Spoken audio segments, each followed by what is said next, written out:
long time ago lived a guy named David, a shepherd boy who killed a giant with a sling. He really loved God, and God really blessed him. One day David would become king. After the giant, David met Jonathan, King Saul's son, a really great guy. They hit it off and a friendship started, a special one that would last their whole life. David and Jonathan, Jonathan and David, God's example of how to be friends. Walking in love and caring for each other, 'cause God's kind of friendship never ends. Jonathan knew that David was favored. God anointed him to lead Israel. Instead of being jealous, Jonathan was happy. He thought David being king would be swell.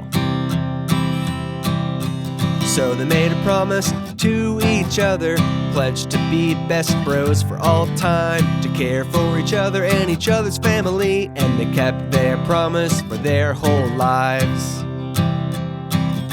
But Jonathan's dad, King Saul, wasn't happy. He was super jealous of David's success. He even tried to hurt Dave, threw a spear at his face, so Dave had to run to the wilderness. King Saul had become a villain, and Jonathan was in a tough spot, 'cause now he could be king and leave David hanging, but he didn't. He obeyed God. What a guy.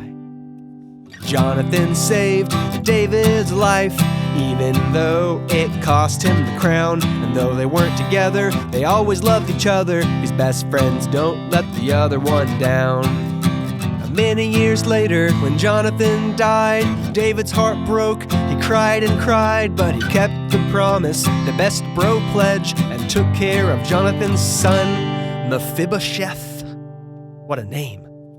And so today, when we're talking about friendship, look at the story of Jonathan and Dave. They served and loved and cared for each other and honored God, keeping the promises they made.